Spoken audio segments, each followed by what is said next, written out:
आगामी 24 घंटा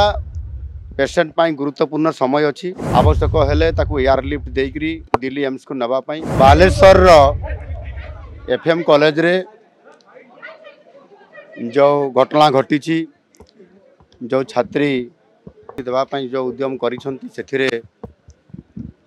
वर्तमान एम्स रे जो तांकर चिकित्सा चली परिस्थिति जटिल अच्छी एवं से मेडिकल टीम गठन करा जाइछि एवं समाने तांको चिकित्सा करूछंती दिल्ली रो एम्स रे जो स्टैंडर्ड रो चिकित्सा करा जाउछि एग्जैक्टली सही स्टैंडर्ड रो चिकित्सा करा जाउछि एवं निश्चित भाव रे चिकित्सा जहाँ होउछि मु जहाँ डाक्तर टीम सहित आलोचना करली सेथिरे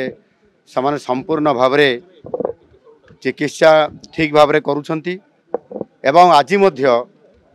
आगामी 24 घंटा पेसेंट पाई गुरुत्वपूर्ण समय अच्छी एवं से दिल्ली एम्स रो जो टीम अच्छी से एम्स रो टीम सहित मध्य आज एक समाने ऑनलाइन रे वर्चुअल मोड रे मीटिंग करिवे एम्स रो दिल्ली रो जो माने मुखिया अच्छी तांकर परामर्श नेबे एवं समान दिल्ली रे जो चिकित्सा सही चिकित्सा भुवनेश्वर एम्स रे मध्य हबो एवं आगामी दिन में जहाँ पदक्षेप नेबा कथा 24 घंटा भितर सामने नेबे सरकार को तरफरु एम्स तरफरु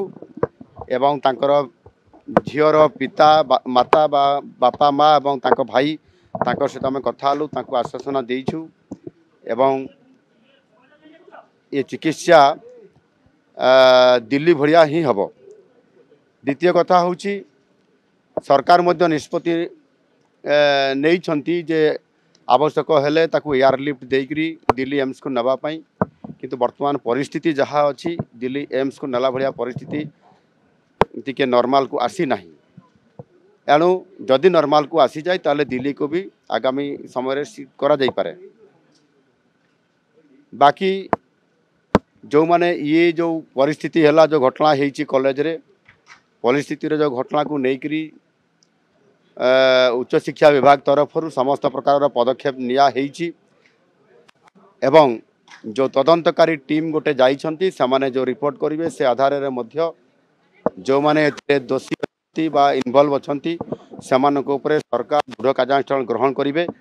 एवं आगामी दिन रे मध्य प्रत्येक जो कॉलेज मानकरे प्रतिष्ठान मानकरे ई प्रकार गोटे हारासमेंट करा जाउछि झियो मानकू एवं सेथिरे सेक्सुअल हारासमेंट कथा जो परिस्थिति आसूची ता उपरे मध्य सरकार निश्चित भाव रे आगुआ भाव रे पदक्षेप नेबे जेमती एभली पुनरावृत्ति आगामी दिन में घटना न घटिबो सेति पई आम सरकार निश्चित भाव रे चेष्टा करिवे।